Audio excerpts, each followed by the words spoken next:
जय जगन्नाथ बंधुगण आज आम जानिबा 2024 मई मासर कर्कट राशि मासिक राशिफल विषय।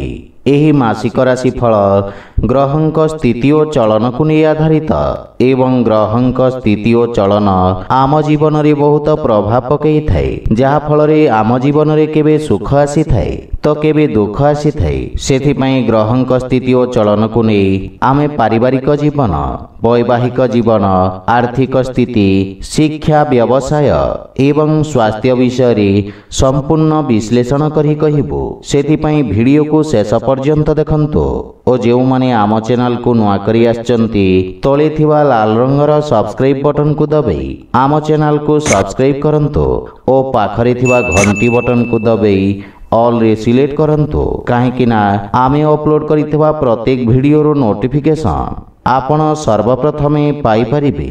बंधुगण कर्कट राशि व्यक्तिंक पई 2024 मई मासटी किछि क्षेत्र रे सकारात्मक रहिबो तो किछि क्षेत्र रे नकारात्मक प्रभाव पकाइब। क्यारियर तथा कार्यक्षेत्र दृष्टि मासटी अनुकूल रहिबो।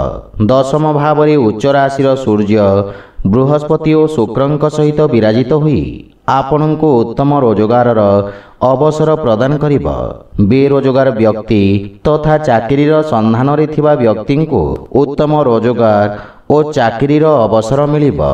चाकरी वर्गुआ व्यक्तिंक पई मासटी लाभदायक रहिबो एवं आपनको उच्च पद प्राप्तिर प्रबल जोग रही। सेथिपई आपण निज पक्षरु पूर्ण प्रयास जारी रखंतु।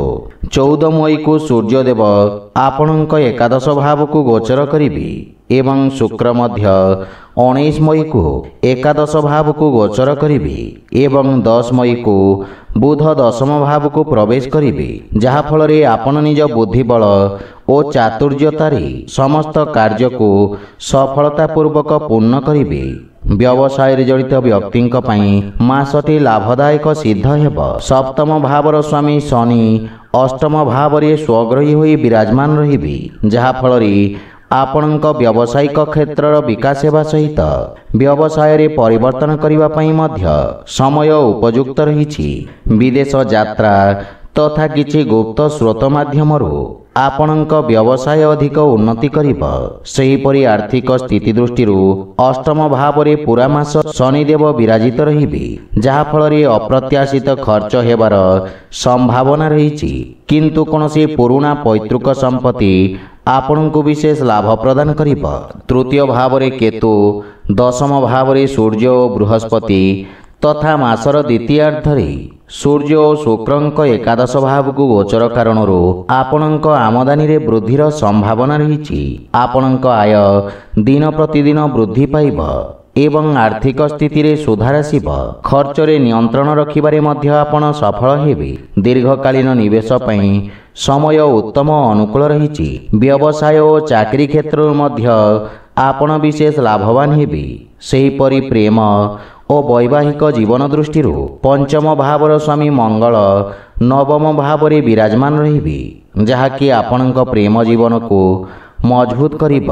प्रेमीक सहित कौनसी प्रकार दूरयात्रा मध्य करिपारंती एवं प्रेमीक सहित उत्तम समय व्यतीत करिबि एवं परस्पर मध्यरी उत्तम सामंजस्य स्थापित हेब।